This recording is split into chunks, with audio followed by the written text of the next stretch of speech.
तो हम लोगों को आज स्टडी करना है स्टॉपिंग पोटेंशियल। ये क्या होता है स्टॉपिंग पोटेंशियल? इसको समझने के लिए आपको ये डायग्राम समझना होगा।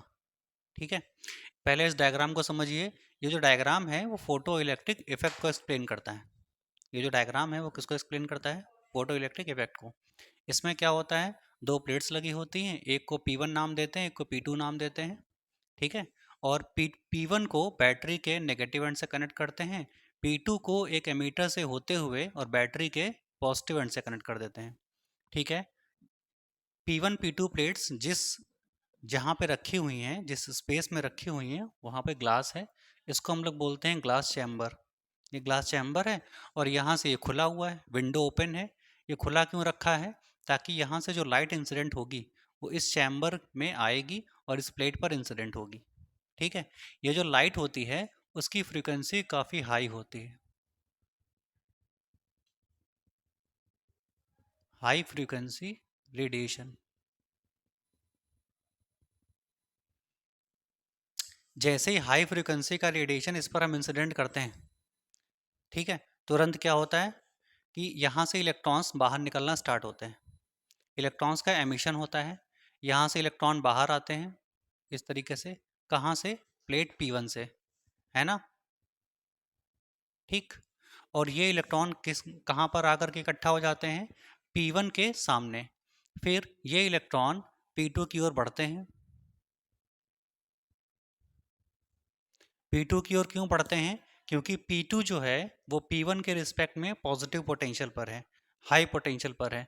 तो P1 से निकलने वाले सारे इलेक्ट्रॉन्स P2 की तरफ बढ़ते हैं और P2 पर पहुंचने के बाद वो एक करंट का फ्लो कराते हैं। जब वो P1 से निकलने वाले सारे इलेक्ट्रॉन्स P2 पर पहुंच जाते हैं तो P2 पर पहुंचने के बाद वो करंट का फ्लो कराते हैं। इस करंट को हम लोग क्या नाम देते हैं? Photo current. इसको बोलते हैं फोटो करंट। और ये जो इलेक्ट्रॉन्स यहाँ पे निकलते हैं, इन इलेक्ट्रॉन्स को क्या नाम दिया जाता है? Photo electrons. फोटो इलेक्ट्रॉन्स क्या होते हैं? ऐसे इलेक्ट्रॉन्स जो किसी प्लेट पर, मेटेलिक प्लेट पर हाई फ्रीक्वेंसी का रेडिएशन इंसिडेंट करने से एमिट होते हैं, उनको क्या कहा जाता है? Photo electrons. जब ये फोटो इलेक्ट्रॉन्स P1 से निकल करके P2 की ओर बढ़ते हैं तो इलेक्ट्रॉन्स का मोशन होता है। इलेक्ट्रॉन्स का जब मोशन होता है तो हम क्या बोलते हैं? करंट फ्लो कर रही है। अब यहाँ से सारे इलेक्ट्रॉन्स निकल करके यहाँ पहुँच जाते हैं। ठीक है, तो इस पॉइंट पर आकर के सारे इलेक्ट्रॉन्स यहाँ पर इकट्ठा होना शुरू हो जाते हैं। ये सब वो इलेक्ट्रॉन्स हैं जो P1 से निकले हैं और P2 की तरफ गए हैं। जैसे जैसे इलेक्ट्रॉन्स P1 से निकल करके P2 की तरफ आते हैं वैसे वैसे फोटो करंट बढ़ती जाती है।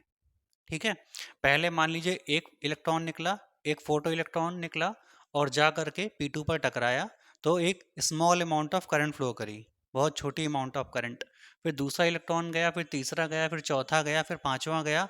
जैसे जैसे इलेक्ट्रॉन्स के नंबर बढ़ते रहते हैं वैसे वैसे फोटो करंट की वैल्यू भी इंक्रीज होती रहती है लगातार, साथ साथ में।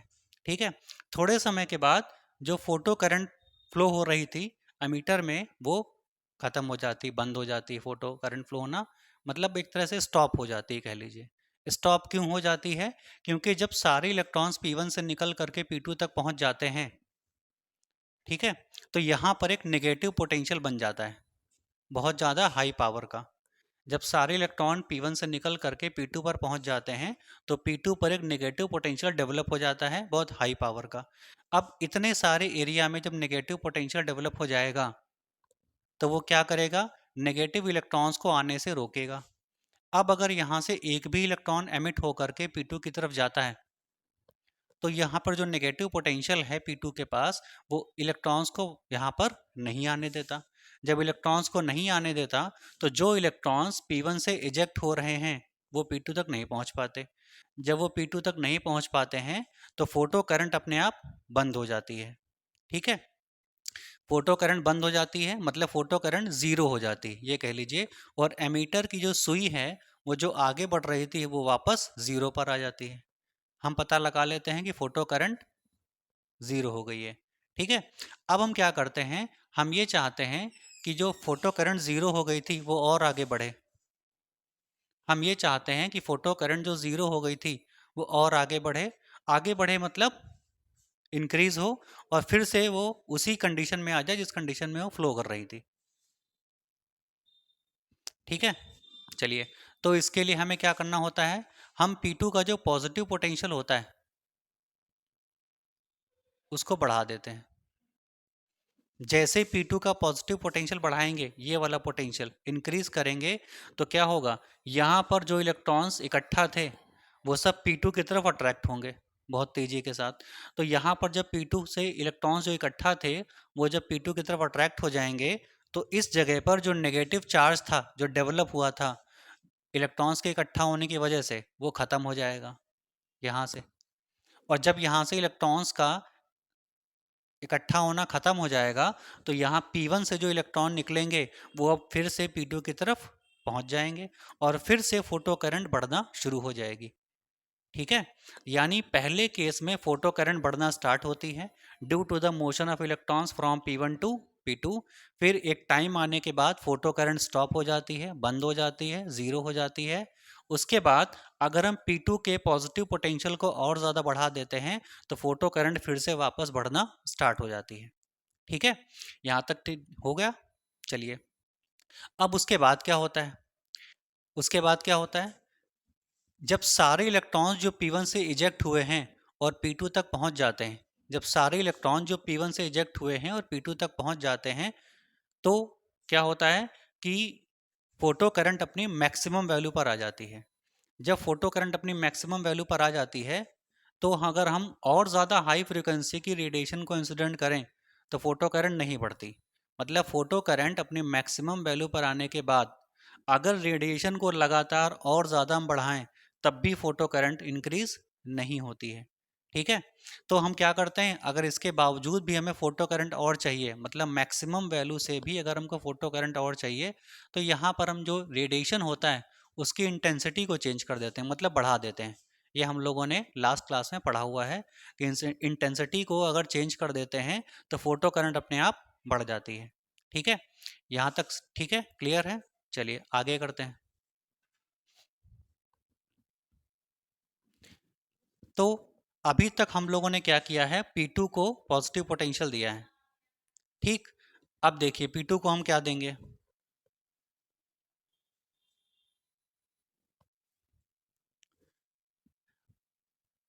इफ P2 is given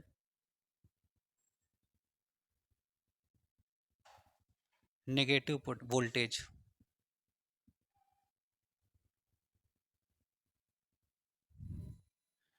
देखिए अभी तक हम लोगों ने P2 को पॉजिटिव पोटेंशियल दिया था, अब हम P2 को क्या देते हैं, नेगेटिव पोटेंशियल देते हैं।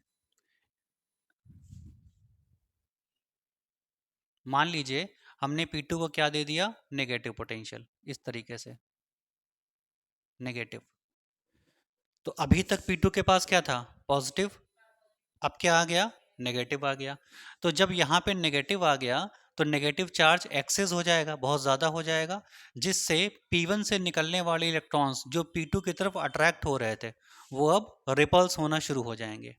ठीक है, तो जैसे जैसे P1 से निकलने वाले इलेक्ट्रॉन्स, फोटो इलेक्ट्रॉन्स P2 की ओर जा रहे थे और वो रिपल्स होना शुरू हो जाएंगे, वैसे वैसे फोटो करंट धीरे धीरे कम होना शुरू हो जाएगी।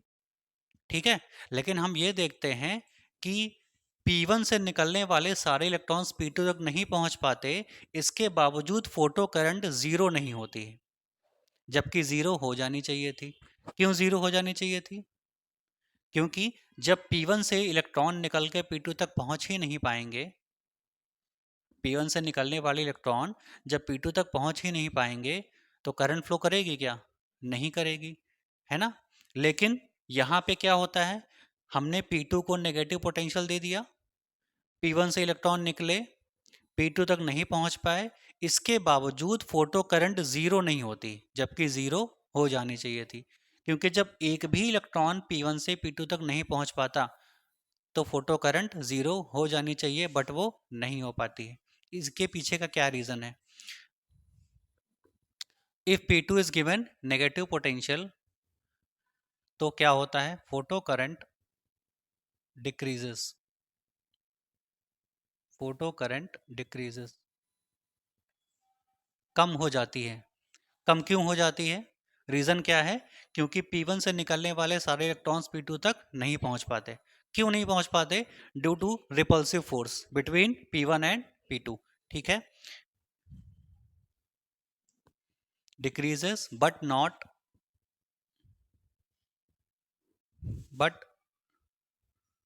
Not becomes zero.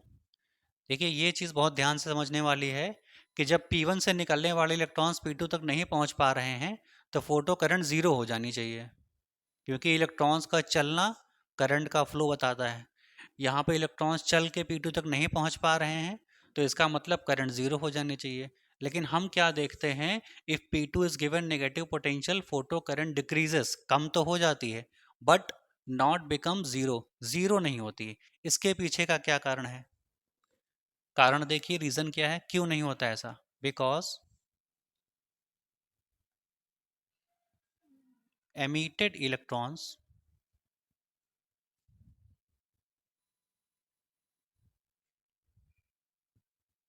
from P1 have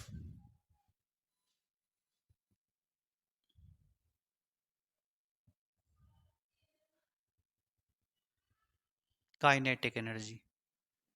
देखिए ये बड़ा इंपॉर्टेंट पॉइंट है कि नेगेटिव पोटेंशियल को बढ़ाने से करंट कम तो हो जाती है बट ज़ीरो क्यों नहीं होती? Because emitted electrons from P1 have kinetic energy. देखिए P1 से जो इलेक्ट्रॉन निकलते हैं उनके पास क्या होती है? Kinetic energy. काइनेटिक एनर्जी कहाँ से आती है, पहले इसको समझ लेते हैं। मान लीजिए कि ये एक मेटल की प्लेट है। इस मेटल की प्लेट में बहुत सारे फ्री इलेक्ट्रॉन्स होते हैं ना, है ना? और इन इलेक्ट्रॉन्स के पास खुद की कुछ एनर्जी होती है। इस एनर्जी का इस एनर्जी का ये क्या करते हैं, ये यहाँ पर सिर्फ मोशन कर सकते हैं with in the metallic surface. ठीक है, लेकिन इनके पास इतनी एनर्जी नहीं होती है कि ये बाहर आ जाए। ठीक, हम चाहते हैं कि इलेक्ट्रॉन बाहर आ जाए, तो इस पर हम क्या करते हैं, लाइट को इंसिडेंट करते हैं, है ना? लाइट मतलब फोटॉन्स को इंसिडेंट करते हैं। जिस लाइट को हम इंसिडेंट करते हैं उसके पास कुछ एनर्जी होती है। कितनी होती है? H new. यानी एच न्यू का फोटॉन हम इस पर मेटेलिक सरफेस पर इंसिडेंट करते हैं। इससे क्या होता है, ये जो एनर्जी है जो फोटॉन से चल के आई है, वो जब इन इलेक्ट्रॉन्स को मिलती है तो ये इलेक्ट्रॉन बाहर आ जाते हैं। ये इलेक्ट्रॉन क्या हो जाता है? बाहर आ जाते हैं। ठीक है, जब ये इलेक्ट्रॉन बाहर आ जाते हैं तो हम इन्हीं इलेक्ट्रॉन्स को बोल देते हैं फोटो इलेक्ट्रॉन्स। ये जिस प्रोसेस से बाहर आए हैं उस प्रोसेस को बोलते हैं फोटो इलेक्ट्रिक इफेक्ट। ठीक, अब देखिए जितनी एनर्जी हमको हमने इन इलेक्ट्रॉन्स को बाहर निकलने के लिए दी थी वो एनर्जी कितनी थी? H new. इस एच न्यू एनर्जी का ये क्या करते हैं, ये इलेक्ट्रॉन्स जब इनको एच न्यू एनर्जी मिलती है तो इसका ये क्या करते हैं, क्या सारी की सारी एनर्जी ये बाहर निकलने में खर्च कर देते हैं? इनको बाहर निकलने के लिए भी तो एनर्जी चाहिए।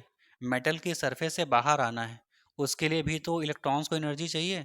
तो वो मिलती कहाँ से एनर्जी? इसी एच न्यू से मिलती है। तो क्या एच न्यू का सारा पार्ट इलेक्ट्रॉन्स बाहर आने में खर्च कर देते हैं? तो आंसर है नहीं। सारा पार्ट एच न्यू का इलेक्ट्रॉन्स बाहर आने में खर्च नहीं करते हैं। कुछ पार्ट बाहर आने में खर्च करते हैं और बाकी जो बचा हुआ पार्ट होता है एनर्जी का वो ये बचा लेते हैं। ठीक है, अपने अंदर सेव कर लेते हैं।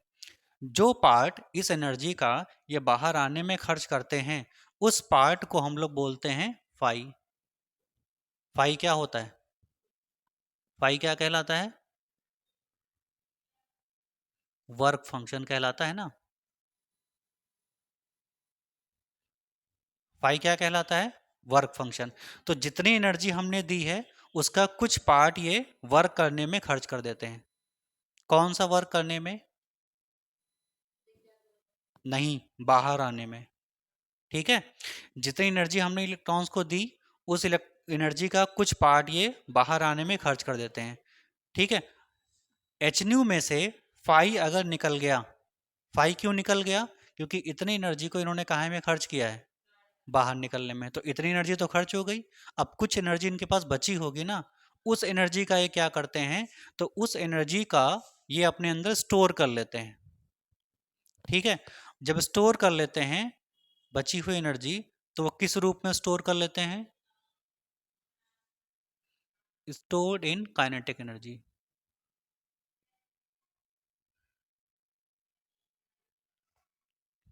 ठीक है, तो इससे क्या पता चला कि जितनी एनर्जी फोटोन के फॉर्म में हम इलेक्ट्रॉन्स को देते हैं, मेटल के सरफेस पर इंसिडेंट करते हैं, एच न्यू एनर्जी, उस एच न्यू का फाई तो इलेक्ट्रॉन खर्च कर देते हैं बाहर आने में, और जो बची हुई एनर्जी है वो अपने अंदर स्टोर कर लेते हैं। किस रूप में? काइनेटिक एनर्जी के रूप में। तो इसका क्या मतलब है कि जितने इलेक्ट्रॉन्स बाहर आते हैं सभी के अंदर कुछ ना कुछ क्या रहती है? काइनेटिक एनर्जी रहती है। ये जो काइनेटिक एनर्जी होती है वो किसी इलेक्ट्रॉन में ज़्यादा होती है और किसी इलेक्ट्रॉन में कम होती है। किस में ज़्यादा होती है, किस में कम होती है, ये भी देख लीजिए। ये है आपका मेटल की सरफेस, ये सेम मेटल है, यही वाला मेटल है। इस मेटल में अलग अलग एनर्जी लेवल्स हैं, मतलब लेयर्स हैं, परतें हैं समझ लीजिए। ऊपर की परत में भी इलेक्ट्रॉन्स हैं, नीचे की परत में भी इलेक्ट्रॉन्स हैं।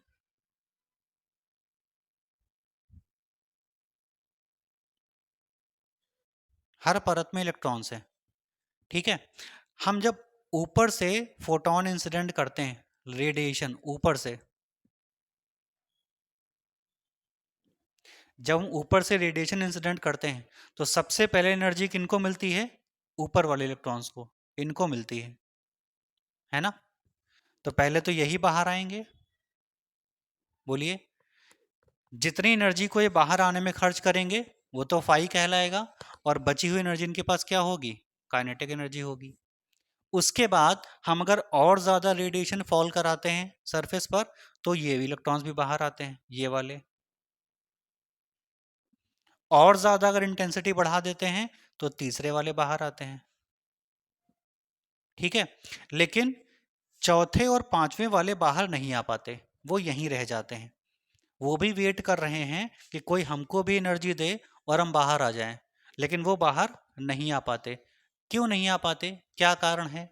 क्योंकि इनको इलेक्ट्रॉन्स को बाहर आने के लिए बहुत ज़्यादा अमाउंट में एनर्जी चाहिए, बहुत ज़्यादा हाई इंटेंसिटी की एनर्जी चाहिए, और इतनी एनर्जी हम बाहर से नहीं दे पा रहे हैं, तो ये यहीं पर अटके रह जाते हैं। ठीक है, तो जब हम लाइट को इंसिडेंट करते हैं तो कुछ इलेक्ट्रॉन्स बाहर आ जाते हैं और कुछ इलेक्ट्रॉन्स इसी के अंदर रह जाते हैं। बाहर कौन आ पाते हैं? जिनको कम एनर्जी चाहिए होती है बाहर निकलने के लिए। ठीक, जिनको ज़्यादा एनर्जी चाहिए वो आसानी से बाहर नहीं आ पाते, उनको बाहर निकालने के लिए हमको और ज़्यादा एनर्जी देनी पड़ेगी। ठीक है, अब एक बात बताइए, इस इलेक्ट्रॉन के पास काइनेटिक एनर्जी होगी? जब सेकंड लेवल का बाहर आएगा इलेक्ट्रॉन तो इसके पास भी तो काइनेटिक एनर्जी होगी। इन दोनों में से काइनेटिक एनर्जी किसके पास ज़्यादा होगी? ऊपर वाले के पास या नीचे वाले के पास? अपर लेवल पे ज़्यादा होगी या लोअर लेवल पे ज़्यादा होगी? किसके पास ज़्यादा होगी? काइनेटिक एनर्जी ज़्यादा होगी अपर वाले के पास। इसके पास काइनेटिक एनर्जी ज़्यादा होगी, इसके पास काइनेटिक एनर्जी कम होगी। क्या कारण है कि इसके पास ज़्यादा होगी? क्योंकि देखो, हमने इसको एनर्जी दी, फोटोन कितना दिया? H new. एच न्यू में से फाई तो इसने खर्च कर दिया बाहर आने में, वर्क परफॉर्म करने में, है ना? बचा हुआ पार्ट इसके अंदर स्टोर हो गया काइनेटिक एनर्जी के फॉर्म में। यही तो होता है। जब हम इसको एनर्जी दे रहे थे तो जितनी हमने एनर्जी यहाँ पे इंसिडेंट की है उसका ये थोड़ा ही पोर्शन, बहुत कम परसेंट जो एनर्जी होती है वो खर्च करता है बाहर निकलने में, और ज़्यादा परसेंट इसके पास स्टोर होती है in the form of kinetic energy. ठीक, तो जितना अपर लेवल में इलेक्ट्रॉन होगा, जितना ऊपर होगा, उतनी उसके पास काइनेटिक एनर्जी क्या होगी? ज़्यादा होगी। ठीक, जितना अपर लेवल में इलेक्ट्रॉन होगा, अपर जितना ऊपर होगा, जितना नीचे होगा उतनी काइनेटिक एनर्जी कम होगी, जितना ऊपर होगा उतनी काइनेटिक एनर्जी ज़्यादा होगी। क्यों ज़्यादा होगी? क्योंकि इसको बाहर निकालने के लिए बहुत कम एनर्जी खर्च करनी पड़ेगी। हमने मान लिया इसको दिया हमने 10 जूल, 10 जूल दिया, 10 जूल में से इसको जो बाहर निकलना है इसको, तो इसको खर्च करना पड़ा केवल 2 जूल। 2 जूल काहे में खर्च करना पड़ा? बाहर निकलने के लिए। तो इसके पास कितनी बची? 8 जूल। 8 जूल इसके पास किस रूप में स्टोर हो गई? काइनेटिक एनर्जी के फॉर्म में। अब सेकंड वाले पे आइए, इसको हमने दिया 10 ही जूल तो दिया। 10 जूल में से 10 जूल में से ये जब बाहर आएगा तो इसको ज़्यादा एनर्जी खर्च करनी पड़ेगी। क्यों? क्योंकि इसको बाहर निकलने के लिए इससे भी टकराना पड़ेगा, इससे भी लड़ना पड़ेगा, इसको रास्ते से हटाना पड़ेगा, तभी तो बाहर आएगा। और जब ये यहाँ से बाहर निकलने की कोशिश में होगा तो इस इलेक्ट्रॉन को या इसके आसपास के इलेक्ट्रॉन्स को, यहाँ के इलेक्ट्रॉन्स को हटाने के लिए भी इसको एनर्जी खर्च करनी पड़ेगी। तो हो सकता है कि इसको बाहर आने में 4 जूल खर्च हो जाए, 4 जूल। तो इसके पास कितनी बचेगी? 6 जूल। तो देखो ऊपर वाले से कम है ना, है ना? तो इससे हमको पता ये चलता है कि जितनी ज्यादा लोअर लेवल से इलेक्ट्रॉन को हम बाहर निकालते हैं उतनी ही काइनेटिक एनर्जी क्या होती है? कम होती है। ठीक है, तो इससे हम एक चीज और सीख गए। क्या सीखे? कि हर एक इलेक्ट्रॉन के पास अलग अलग एनर्जी होती है, काइनेटिक एनर्जी होती है। इसके पास अलग, इसके पास अलग, इसके पास अलग, इसके पास अलग, इसके पास अलग। सबसे ज्यादा किसके पास होती है? जो अपर लेवल में होता है। सबसे कम किसके पास होती है? जो लोअर लेवल में होता है। ठीक है, तो वही यहाँ पे लाइन लिखी हुई है, because emitted electrons from P1 have kinetic energy. ठीक,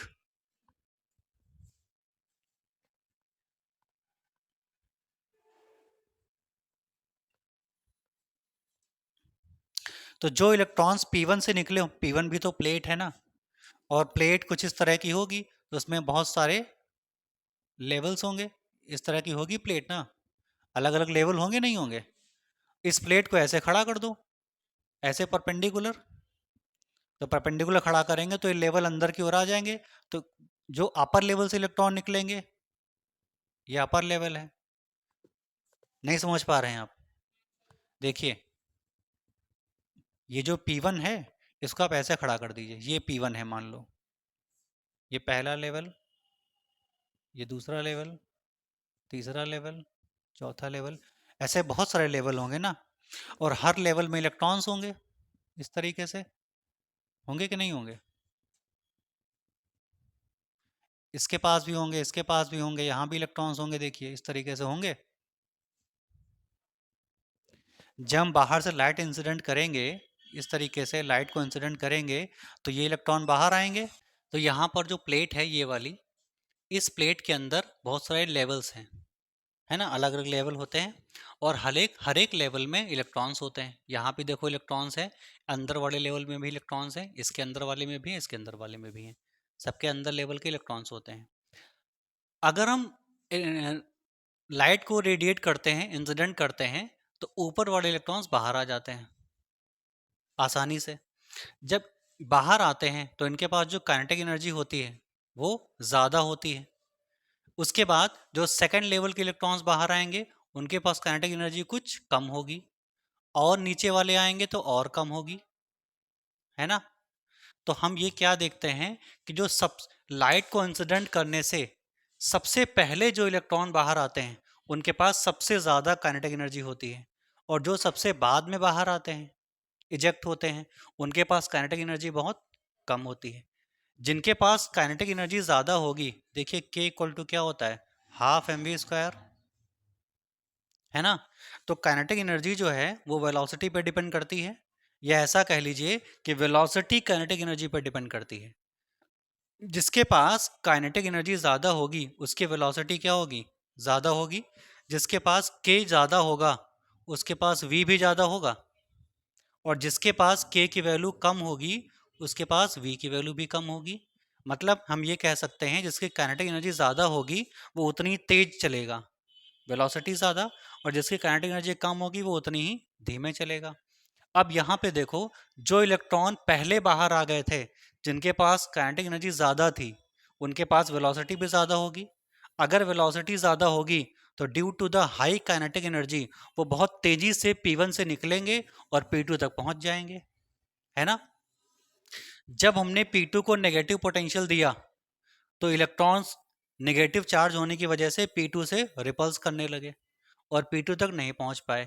इससे क्या होता है, फोटो करंट जो होती है वो कम हो जाती है, क्योंकि फोटो करंट बढ़ेगी तभी जब इलेक्ट्रॉन्स P1 से निकल करके P2 तक पहुंचेंगे। उसके बाद करंट जीरो नहीं होती है। हम क्या देखते हैं, करंट कम तो हो जाती है बट जीरो नहीं होती है, जबकि इलेक्ट्रॉन्स अगर नहीं चले थे तो करंट जीरो हो जानी चाहिए थी। अब जीरो क्यों नहीं होती है, इसके पीछे का रीजन क्या दिया है कि because emitted electrons from P1 have kinetic energy. जितने इलेक्ट्रॉन्स P1 से निकले हैं उनके सबके पास क्या है, काइनेटिक एनर्जी है। अब ये जो काइनेटिक एनर्जी है वो अलग अलग इलेक्ट्रॉन्स के पास अलग अलग होती है, मतलब डिफरेंट लेवल्स के electrons have different kinetic energies. ठीक है, तो जिनके पास ज्यादा काइनेटिक एनर्जी होगी वो जब यहां से निकलेंगे तो बहुत तेजी से P2 की तरफ चलेंगे। ठीक, और वो क्या करेंगे, इस P2 के नेगेटिव पोटेंशियल को ओवरकम करके, मतलब क्रॉस करके, पार करके, और P2 तक पहुंच जाएंगे।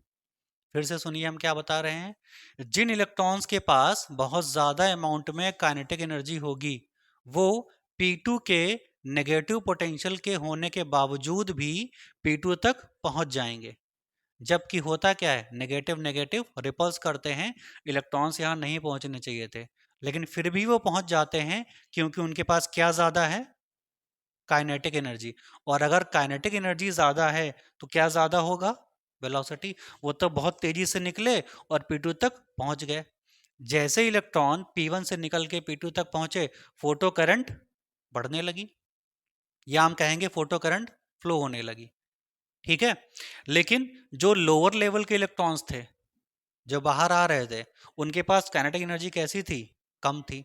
और अगर उनके पास काइनेटिक एनर्जी कम थी तो वो P1 से निकल तो आए लेकिन वो P2 तक पहुंच नहीं पाए।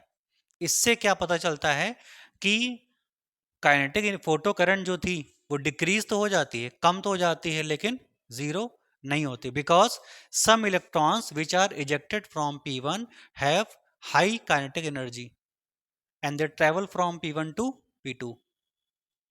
ठीक है ना, वो P1 से निकल के P2 तक पहुंच जाते हैं। ठीक, चलिए। इफ नेगेटिव पोटेंशियल ऑफ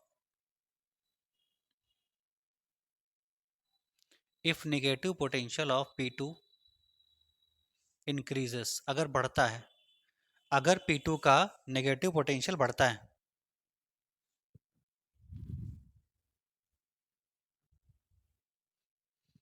अगर P2 का नेगेटिव पोटेंशियल बढ़ा देंगे तो क्या होगा, P1 से इलेक्ट्रॉन निकल के P2 तक नहीं पहुंच पाएंगे, current, photo current,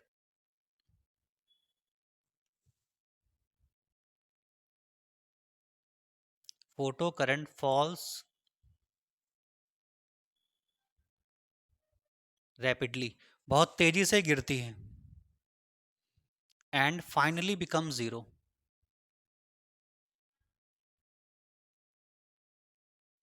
and finally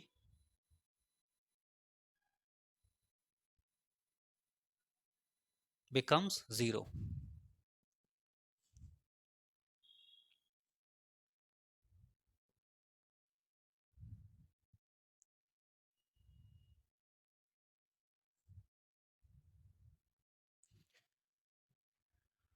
This shows that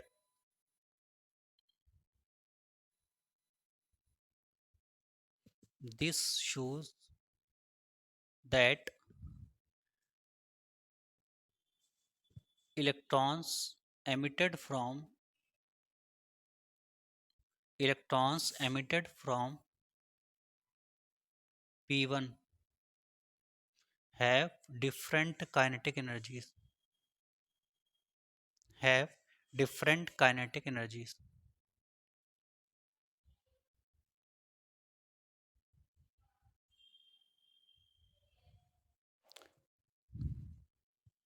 अभी जो हमने आपको समझाया है यहाँ पे, अलग अलग एनर्जी लेवल में अलग अलग इलेक्ट्रॉन्स के पास एनर्जी होती है, वही यहाँ पे लिखा हुआ है।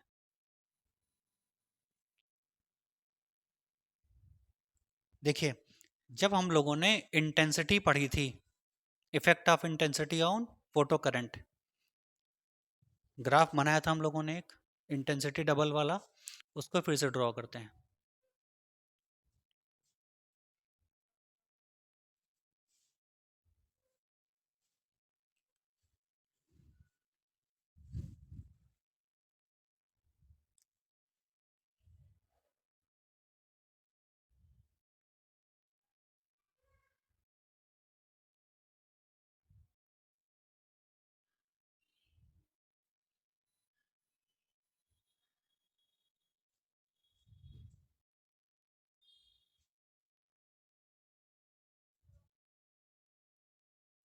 कुछ इस तरह का ग्राफ था, है ना। इस ग्राफ को देखिए और इस लाइन को देखिए। If negative potential of P2 increases, अगर हम इस P2 के नेगेटिव पोटेंशियल को बढ़ा दें तो क्या फर्क पड़ेगा? जो इलेक्ट्रॉन P1 से इजेक्ट हुए हैं वो यहां से चल तो देंगे, लेकिन वो P2 तक नहीं पहुंच पाएंगे। क्यों नहीं पहुंच पाएंगे? क्योंकि दोनों में क्या है, सेम चार्ज है, रिपल्सिव फोर्स लगेगा। ठीक है, लेकिन इसके बावजूद कुछ इलेक्ट्रॉन यहां से निकल के यहां पहुंच जाते हैं। क्यों पहुंच जाते हैं? क्योंकि उनके पास काइनेटिक एनर्जी ज्यादा होती है ना। फोटो करंट फॉल्स रैपिडली, बहुत तेजी से गिरती है। क्यों गिर जाती है? क्योंकि जब तक ये पॉजिटिव था तब तक तो इलेक्ट्रॉन यहां से निकल के यहां पहुंच रहे थे और आसानी से करंट फ्लो हो रही थी। एक मैक्सिमम वैल्यू पर भी करंट जाती थी, मैक्सिमम वैल्यू को शो करता है ये। उसके बाद करंट नहीं बढ़ती है। अगर करंट नहीं बढ़ती है तो हम क्या बोलते हैं? ग्राफ स्ट्रेट लाइन है। फिर हम इंटेंसिटी डबल कर देते हैं, यहाँ से जो लाइट फॉल होती है उसको हम डबल कर देते हैं, तो लाइट क्या होती है? हाई इंटेंसिटी की फॉल होती है।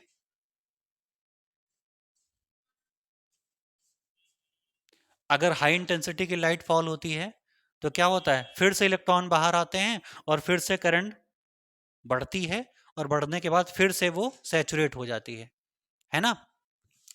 अब ये वाला जो नेगेटिव की ओर दिखा रहा है, ये क्या कहता है? इसमें देखिए, अगर ऊपर चलेंगे तो करंट बढ़ती है। ग्राफ में हम लोगों ने क्या लिया है कि अगर वाई एक्सिस में ऊपर की ओर चलेंगे तो करंट बढ़ती है, अगर एक्स एक्सिस में राइट हैंड साइड चलेंगे तो पोटेंशियल पॉजिटिव है, एक्स एक्सिस में लेफ्ट की ओर चलेंगे तो पोटेंशियल नेगेटिव है। हमने यहाँ पे क्या किया है? नेगेटिव पोटेंशियल को बढ़ाया है। तो जैसे हम नेगेटिव पोटेंशियल को बढ़ाते हैं, -1, -2, -3, -4, -5, -6 ऐसे है ना, तो इंक्रीजिंग ऑर्डर में है। तो जैसे हम नेगेटिव पोटेंशियल को बढ़ाते हैं, जैसे जैसे नेगेटिव पोटेंशियल को हम बढ़ाते जाते हैं, वैसे वैसे number of electrons from P1 to P2 decrease होते हैं। फिर से समझिए, जैसे जैसे हम नेगेटिव पोटेंशियल को बढ़ाते जाते हैं यहाँ से, वैसे वैसे क्या होगा कि नंबर ऑफ इलेक्ट्रॉन्स जो P1 से निकल करके P2 तक जा रहे थे उनकी संख्या क्या होने लगती है? कम होने लगती है। और जब P2 P1 से P2 तक इलेक्ट्रॉन के नंबर कम होने लगेगा तो करंट बढ़ेगी या घटेगी?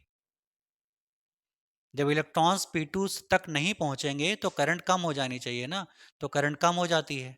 वो यहां दिखा रहा है, देखिए वोल्टेज इधर बढ़ रहा है, अगर ऊपर चलेंगे तो करंट बढ़ेगी। यहां से देखिए करंट मैक्सिमम वैल्यू पर थी, फिर हमने क्या किया? करंट मैक्सिमम वैल्यू पर थी, फिर हमने क्या किया? P2 को नेगेटिव पोटेंशियल दिया, और जितना हाई नेगेटिव पोटेंशियल देंगे उतना ही ये ग्राफ नीचे आ रहा है। इसका क्या मतलब है? कि करंट डिक्रीज हो रही है। करंट डिक्रीज क्यों हो रही है? क्योंकि इलेक्ट्रॉन जो P1 से चल रहे थे और P2 तक पहुंच रहे थे वो अब नहीं पहुंच पा रहे हैं। क्यों नहीं पहुंच पा रहे हैं भाई? क्योंकि P2 का नेगेटिव पोटेंशियल बढ़ गया है, और नेगेटिव यहाँ पर भी है, नेगेटिव चार्ज इनके पास भी है, तो नेगेटिव नेगेटिव क्या करेंगे? रिपल्स ही तो करेंगे। तो इलेक्ट्रॉन जब पहुंच ही नहीं पाएंगे P2 तक तो करंट फ्लो ही नहीं करेगी। तो करंट जब बढ़ेगी नहीं तो क्या होगी? डिक्रीज होगी। वो डिक्रीज यहाँ पे दिख रही है। ठीक है, वैसे अगर आप यहाँ पे इंटेंसिटी को भी चेंज करके 2i इंटेंसिटी डाल दें तब भी वही होगा, पहले करंट बढ़ेगी, उसके बाद फिर से अगर P2 का नेगेटिव पोटेंशियल हम बढ़ा देंगे तो फिर क्या होगा? करंट फिर से डाउन करेगी। ठीक है, लेकिन करंट एकदम से गिरती है, देखिए। और कहाँ तक करंट डिक्रीज होती है? धीरे धीरे डिक्रीज होती रहती है, और फिर आकर के जीरो हो जाती है। देख रहे हैं ग्राफ को? देखिए करंट डाउन हो रही है, और डाउन होते होते होते होते फिर आकर के ज़ीरो हो जाती है। जहाँ पर करंट ज़ीरो होती है वो पोटेंशियल की एक वैल्यू होती है, एक डेफिनेट वैल्यू होती है। P2 को हमने क्या दिया? Negative potential. ठीक है, मान लीजिए हमने यहाँ पर 2 वोल्ट का नेगेटिव पोटेंशियल दिया, यहाँ पे -2 वोल्ट। इससे क्या हुआ? इलेक्ट्रॉन यहाँ पर अगर 1 2 3 4 दो यहाँ पहुंच रहे थे, पहले जब हमने -2 वोल्ट नहीं दिया था तो अगर इलेक्ट्रॉन यहाँ से निकल के यहाँ तक 2 पहुंच रहे थे, ठीक। और जब हमने इसको -2 वोल्ट दे दिया तो 2 की बजाय 1 पहुंचना शुरू हुआ, 1 कम हो गया। वो जो 1 कम हो गया है वो कम क्यों हुआ है? क्योंकि नेगेटिव पोटेंशियल बढ़ गया है, ठीक है। और जो इलेक्ट्रॉन यहाँ से निकल के यहाँ पहुंच गया है वो क्यों पहुंचा है? क्योंकि उसके पास बहुत ज़्यादा अमाउंट में क्या थी? काइनेटिक एनर्जी थी। समझ रहे हो? फिर हमने क्या किया? इस नेगेटिव पोटेंशियल को बढ़ा दिया, माइनस का 1 कर दिया। -1 ज़्यादा होता है कि -2? -1 ज़्यादा होता है, हमने बढ़ा दिया, -2 कर दिया, सॉरी -1 कर दिया। जब -1 कर दिया तो हम क्या देखते हैं कि एक भी इलेक्ट्रॉन P1 से निकल करके P2 तक नहीं पहुंच रहा। -2 पर तो 1 पहुंच रहा था, लेकिन -1 पर तो 1 भी नहीं पहुंच रहा। इसका क्या मतलब है कि जब हम P2 के नेगेटिव पोटेंशियल को -1 वोल्ट कर देते हैं तो एक भी इलेक्ट्रॉन जो P1 से निकल के P2 तक जा रहा था वो नहीं पहुंच पाता। और जब P1 से P2 तक एक भी इलेक्ट्रॉन नहीं पहुंचेगा तो क्या फोटो करंट फ्लो करेगी? नहीं करेगी। तो हम क्या बोलेंगे वहां पर कि फोटो करंट रुक गई है या फोटो करंट जीरो हो गई है ना? कितने वोल्टेज पर जीरो हुई है? -1 वोल्ट पर। इसने पर भी तो जीरो हुई है। -2 पर जीरो हुई थी क्या?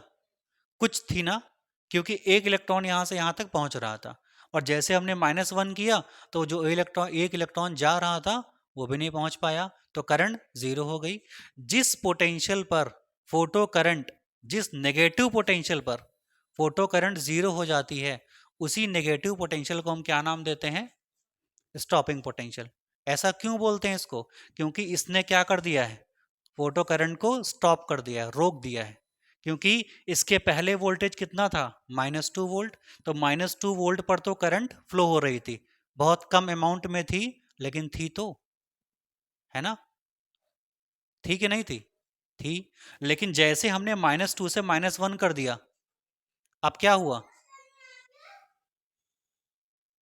क्या हुआ? अब करंट फ्लो होना बंद हो गई, ठीक है ना?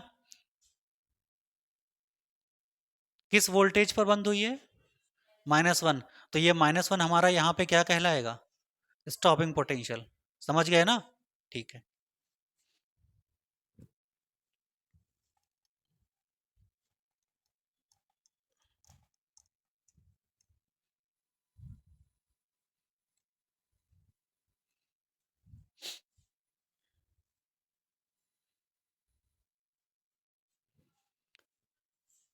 When P2 is at small negative potential. When P2 is at small negative potential,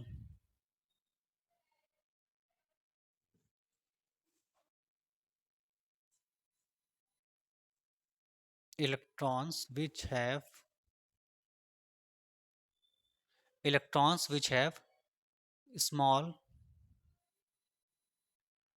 kinetic energy do not reach P2. Those have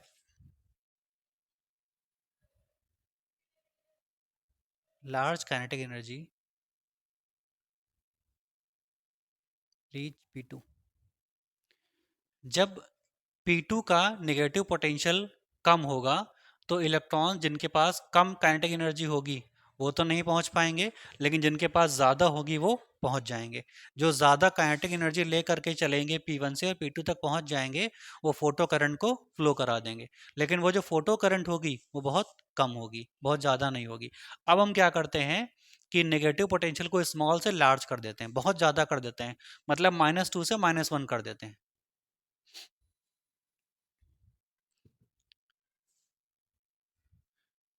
potential of P2 increases, अगर हम बढ़ा दें, इफ के बाद नेगेटिव लिख लीजिए, if negative potential of P2 increases, तो इससे क्या होता है, number of electrons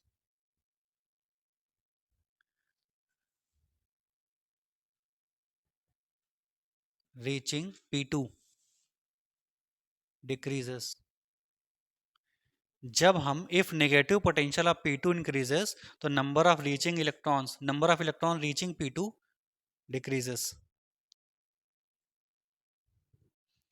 and hence at certain value of at certain value of negative potential,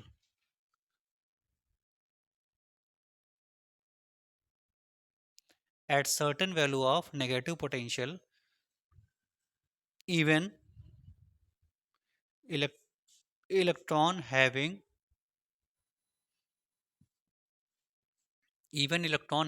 maximum kinetic energy does not reach P2। तो जैसे जैसे हम नेगेटिव पोटेंशियल P2 का बढ़ाते आते हैं, जो इलेक्ट्रॉन P2 तक पहुंच रहे थे उनके नंबर कम होती जाती है। फिर हम नेगेटिव पोटेंशियल को बढ़ाते बढ़ाते एक सर्टेन वैल्यू पर ले आते हैं, और हम क्या देखते हैं कि एक certain value of negative potential जिनके पास सबसे ज़्यादा काइनेटिक एनर्जी थी वो भी नहीं पहुंच पाते, मतलब एक दो जो यहाँ से निकल के यहाँ पहुंच रहे थे वो भी पहुंचना बंद हो जाते हैं। और वो क्या होता है, certain value of negative potential, जो हम लोगों ने यहाँ पर क्या देखी थी, -1 वोल्ट। ठीक है ना, तो यही सर्टेन वैल्यू क्या कहलाएगी, स्टॉपिंग पोटेंशियल। ठीक, अब डेफिनेशन लिख लेते हैं। स्टॉपिंग पोटेंशियल की डेफिनेशन क्या होती है,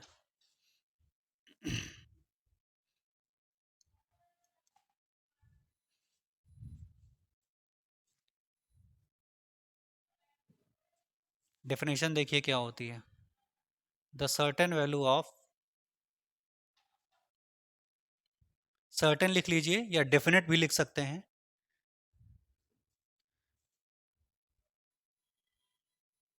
value of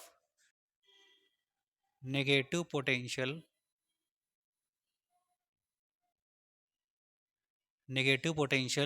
of P2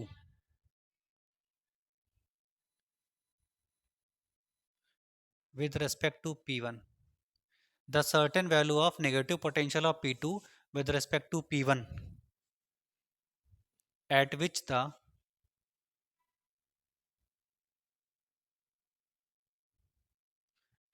the photocurrent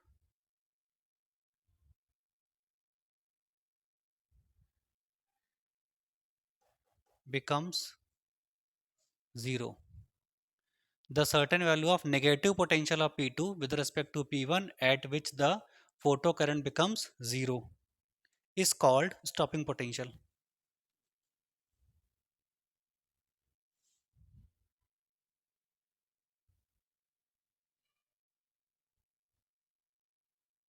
इसको बोलते हैं हम लोग स्टॉपिंग पोटेंशियल। इसको डिनोट किससे करते हैं, V नॉट से।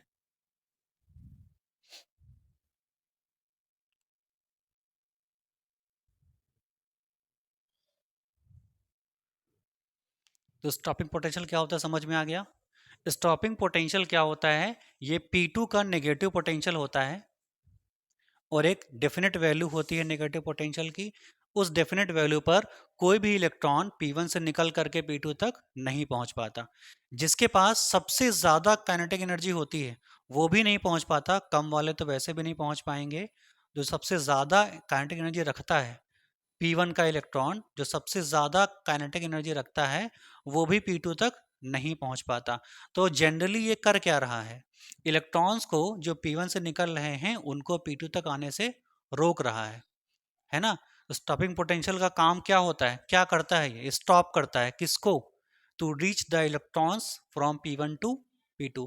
किन इलेक्ट्रॉन्स को रोकता है, क्या सभी को रोक लेता है क्या? स्टॉपिंग पोटेंशियल क्या सभी इलेक्ट्रॉन्स को रोक लेता है क्या? ये सिर्फ उन इलेक्ट्रॉन्स को रोकता है जिनके पास बहुत ज्यादा काइनेटिक एनर्जी होती है ना। कम वाले तो वैसे भी नहीं पहुंच पाएंगे क्योंकि कम वालों पर नेगेटिव रिपल्शन फोर्स बहुत ज्यादा लगेगा, लेकिन जिनके पास ज्यादा काइनेटिक एनर्जी होगी उनको भी रोक लेता है ये। ठीक है, तो ये क्या करता है, इनका इसका काम भी हो लिख लीजिए। Stopping potential stops the V not stops the V naught stops the maximum even maximum energy electron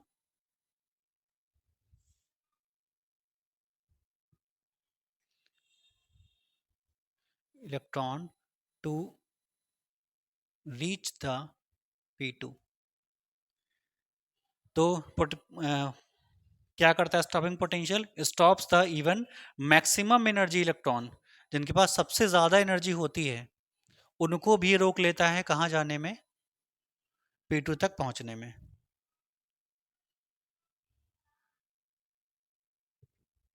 अगर ये रोक लेता है, ठीक है, मान लेते हैं कि यहां पे एक मेटल की सरफेस है, मान लीजिए कि ये एक मेटल की सरफेस है, ठीक है, और हमने इसको एक फोटोन दिया जिसकी एनर्जी कितनी है, एच न्यू, और यहां से इलेक्ट्रॉन बाहर आया। इलेक्ट्रॉन जब बाहर आता है तो एच न्यू की एनर्जी खर्च करता है वर्क करने में, उसको हम लोग फाई बोलते हैं। इसी फाई एनर्जी से बाहर आता है, यही तो वर्क फंक्शन है। जो बची हुई एनर्जी होती है वो इसके पास स्टोर हो जाती है, किस रूप में, काइनेटिक एनर्जी के रूप में, है ना। अगर इसके पास, इस इलेक्ट्रॉन के पास जो बाहर आया है उसके पास काइनेटिक एनर्जी है, तो ये जो काइनेटिक एनर्जी है वो इस इलेक्ट्रॉन को क्या देगी, वेलोसिटी देगी, देगी या नहीं देगी? ये जो काइनेटिक एनर्जी है वो इस इलेक्ट्रॉन को क्या देगी, वेलोसिटी देगी। वेलोसिटी देने का मतलब क्या है कि ये मूव करेगा। तो अगर ये इसके पास काइनेटिक एनर्जी है और ये मूव भी कर रहा है तो फिर ये P1 से निकलने के बाद P2 तक क्यों नहीं पहुंच पाता, क्यों नहीं पहुंच पाता? क्योंकि P2 के पास क्या है, नेगेटिव पोटेंशियल बहुत ज्यादा है। ठीक है, अगर P2 के पास नेगेटिव पोटेंशियल बहुत ज्यादा है तो इस इलेक्ट्रॉन को क्या करेगा, ये रिपल्स ही तो करेगा। क्यों रिपल्स करेगा? क्योंकि इलेक्ट्रॉन के पास माइनस चार्ज, P2 के पास भी क्या, माइनस चार्ज, इससे नहीं पहुंच पाता है ये। लेकिन जो इसके पास काइनेटिक एनर्जी है, मान लो कि यहां से केवल एक इलेक्ट्रॉन बाहर आया था, हमने इस पे लाइट इंसिडेंट की, एक इलेक्ट्रॉन बाहर आ गया, ठीक। इस इलेक्ट्रॉन के पास, इस इलेक्ट्रॉन के पास क्या होगी, काइनेटिक एनर्जी होगी नहीं होगी, बोलिए, नहीं होगी। इस इलेक्ट्रॉन के पास काइनेटिक एनर्जी होगी नहीं होगी, होगी ना। अगर इसके पास काइनेटिक एनर्जी होगी तो इसके पास क्या होगी, वेलोसिटी भी होगी। तो फिर ये इलेक्ट्रॉन P1 से निकल के P2 तक क्यों नहीं पहुंच पा रहा है, क्योंकि रिपल्स हो रहा है ना। अगर ठीक है, मान लेते हैं अगर ये इसको रिपल्स कर रहा है, ये इलेक्ट्रॉन इस प्लेट P2 के नेगेटिव चार्ज को रिपल्स कर रहा है, तो इसके पास जो काइनेटिक एनर्जी है उसका क्या हुआ, वो कहाँ खर्च हो गई? ये चाहता है इलेक्ट्रॉन P1 से निकलने के बाद कि P2 तक पहुंच जाए। P2 क्या कर रहा है, P2 इस पर एक फोर्स लगा रहा है, किस तरफ, बाहर की तरफ, रिपल्स कर रहा है कि नहीं कर रहा, है ना। मान लीजिए ये मार्कर इलेक्ट्रॉन है और ये P2 है, P2 के पास क्या है, नेगेटिव चार्ज, ये है मार्कर, इसकी ये क्या है, इलेक्ट्रॉन, ये इधर जाना चाहता है लेकिन ये इसको बाहर फेंक रहा है। ठीक है। इसके पास जितनी एनर्जी है, जितनी इसके पास ताकत है, वो काहे में खर्च करेगा? P2 की तरफ जाने में। और P2 क्या कर रहा है? इसको धक्का देने में अपनी एनर्जी खर्च कर रहा है। तो इसके पास जितनी भी काइनेटिक एनर्जी है, वो ये काहे में खर्च कर रहा है? वर्क करने में। कौन सा वर्क करने में? इस नेगेटिव चार्ज को खत्म करने में, ताकि ये कहाँ पहुंच जाए? P2 तक पहुंच जाए। तो इसके पास जितनी भी काइनेटिक एनर्जी होती है, इस इलेक्ट्रॉन के पास जितनी भी काइनेटिक एनर्जी होती है, वो अपनी एनर्जी काहे में खर्च करता है? वर्क करने में। कौन सा वर्क करने में? अगेंस्ट द नेगेटिव चार्ज या फोर्स। ठीक है।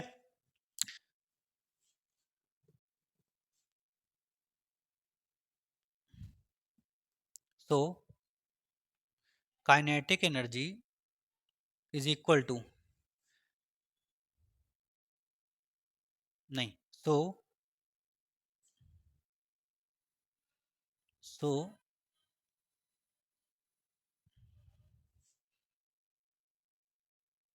All energy of electron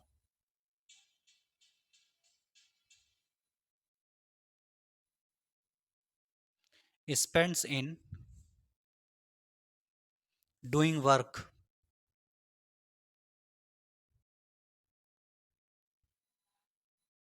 against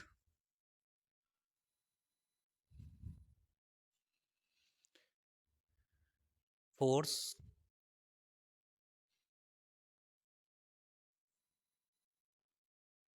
applied by negative charge of P2,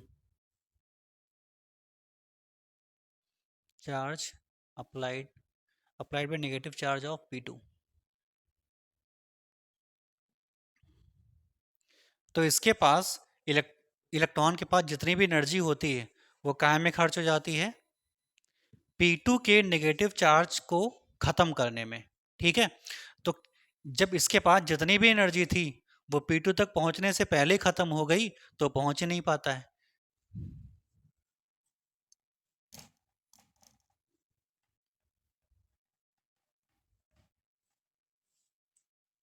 so kinetic energy जो मैक्सिमम इलेक्ट्रॉन की होगी, हम उसकी बात कर रहे हैं, ये काहे में खर्च होती है? वर्क डन में, वर्क करने में खर्च हो जाती है। इसको याद रखिएगा कि आखिरकार स्टॉपिंग पोटेंशियल पर कोई भी इलेक्ट्रॉन एनर्जी होने के बावजूद भी P2 तक क्यों नहीं पहुंच पाता?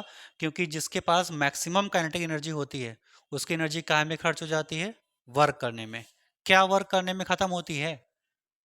अगेंस्ट द, किसके अगेंस्ट में? Negative charge of P2। ठीक है। अब हम लोगों ने एक फॉर्मूला पढ़ा था स्टार्टिंग में, एक फॉर्मूला है, पोटेंशियल बराबर होता है work upon charge. Potential equal to होता है वर्क अपॉन चार्ज, ये एक फॉर्मूला है।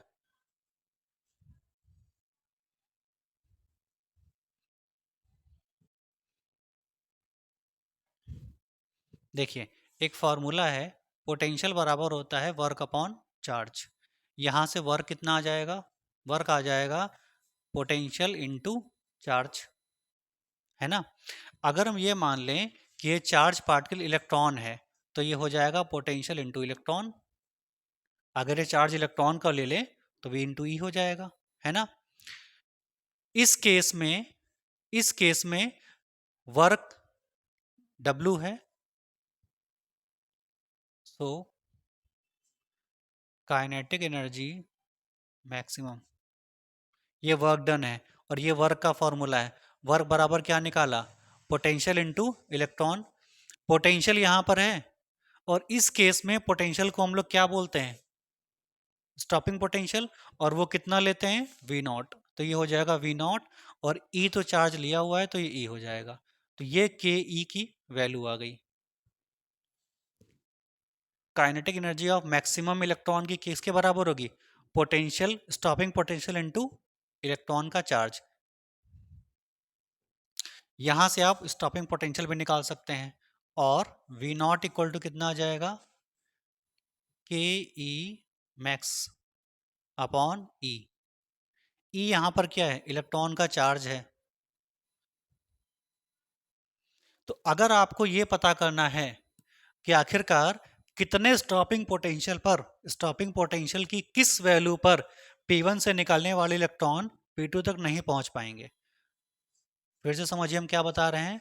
अगर आपको ये पता करना है कि स्टॉपिंग कितने स्टॉपिंग पोटेंशियल पर आखिरकार हम इस बैटरी को, इस प्लेट को कितना नेगेटिव चार्ज दें ताकि इलेक्ट्रॉन P1 से निकल करके P2 तक ना पहुंच पाए, तो उसके लिए हम क्या करें? इस फॉर्मूले का यूज़ करें। हम काइनेटिक एनर्जी मैक्सिमम वाले इलेक्ट्रॉन की पता कर लें, इलेक्ट्रॉन का चार्ज पता कर लें, दोनों को रख देंगे, स्टॉपिंग पोटेंशियल की वैल्यू हमको मिल जाएगी। ठीक है ना?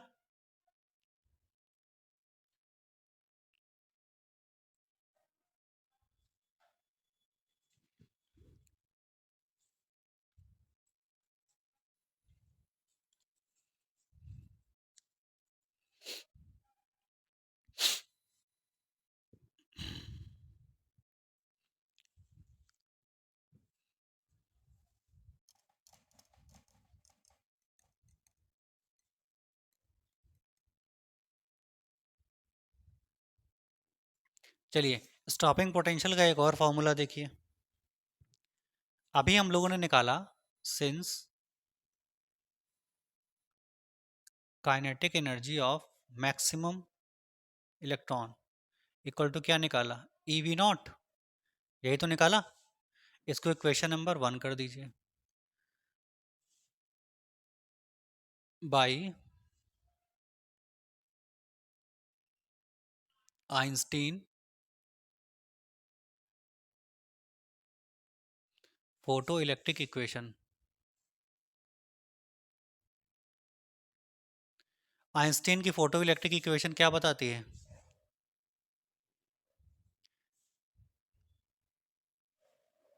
Kinetic energy of maximum electron is equal to h nu minus five.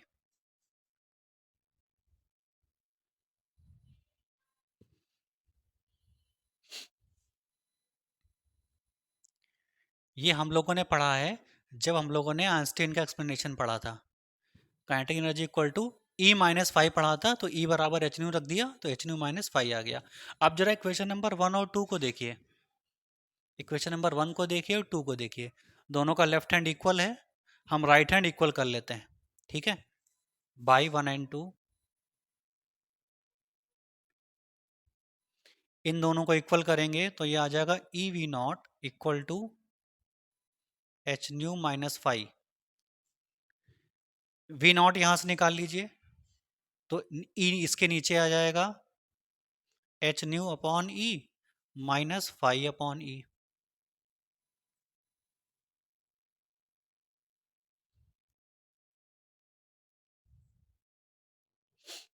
ठीक है, तो ये हमारा एक नया फॉर्मूला आ गया। सिंस हम क्या जानते हैं इसके अलावा? न्यू इक्वल टू होता है सी अपॉन लैम्डा। ये भी तो हम लोग जानते हैं।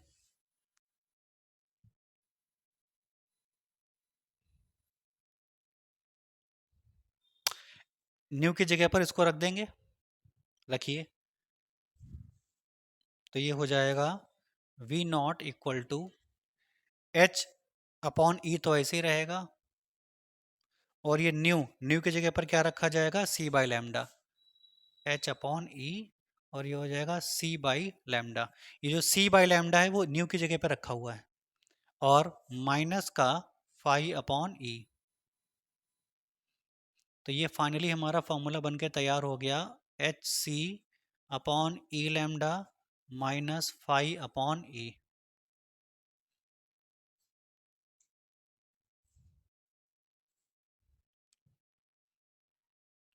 यहाँ पे कौन सी चीज़ क्या है? एच क्या है? Planck constant. ई सी क्या है? Velocity of light. ई क्या है? इलेक्ट्रॉन का charge. Lambda is the wavelength. किसकी वेवलेंथ है? जो लाइट हम यहाँ पर इंसिडेंट करते हैं, रेडिएशन की वेवलेंथ है। माइनस फाई क्या होता है? वर्क फंक्शन, जितने एनर्जी से इलेक्ट्रॉन बाहर आता है। ई क्या है? इलेक्ट्रॉन का चार्ज। वी नॉट क्या है? Stopping potential. ठीक, अब जरा बहुत ध्यान से देखिए इसको। एच क्या होता है? प्लांक कांस्टेंट, वो तो कांस्टेंट है। सी क्या होता है? वेलोसिटी ऑफ लाइट, क्या चेंज होगी? नहीं चेंज होती ना, एग्जैक्ट रहती है। ठीक है। इलेक्ट्रॉन का चार्ज बदलेगा कभी?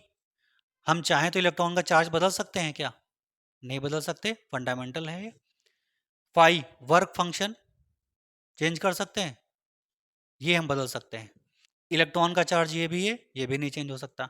तो इस पूरे टर्म्स में क्या क्या चीजें बदल सकती हैं? फाई बदल सकता है और लैम्डा बदल सकता है। उस इन दोनों के साथ साथ ये बदल पाएगा, बाकी सब तो कांस्टेंट हो गया। तो यहां पे देखिए, वी नॉट की वैल्यू किस पे डिपेंड कर रही है? लैम्डा पर और फाई पर। लैम्डा पर कैसे डिपेंड कर रही है? रेसिप्रोकल है, इनवर्सली है। इसका क्या मतलब है? अगर वेवलेंथ आप बढ़ा दें तो वी नॉट कम हो जाएगा। वी नॉट क्या है? Stopping potential.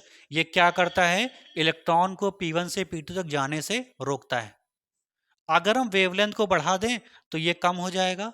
देखिए, अगर आप लैम्डा को बढ़ा दें तो वी नॉट क्या हो जाएगा? कम हो जाएगा। वी नॉट क्या है? रोकने वाला फोर्स, जो क्या करता है? इलेक्ट्रॉन को P2 तक जाने से रोकता है। और इसको हम क्या कर दे रहे हैं? कम कर दे रहे हैं। जब वी नॉट को हम कम कर देंगे तो इसका मतलब यह है कि नेगेटिव पोटेंशियल कम हो जाएगा, जिससे इलेक्ट्रॉन P1 से निकल करके P2 तक पहुंच जाएंगे। और जब इलेक्ट्रॉन P1 से निकल के P2 तक पहुंच जाएंगे तो क्या होगा? करंट फ्लो हो जाएगी, है ना? अब ये कंडीशन कब आएगी? जब लैम्डा को क्या करेंगे? इंक्रीज कर देंगे। What is lambda? लैम्डा होता क्या है? वेवलेंथ होती है। वेवलेंथ किसे कहोगे? वेवलेंथ और फ्रीक्वेंसी में क्या होता है रिलेशन?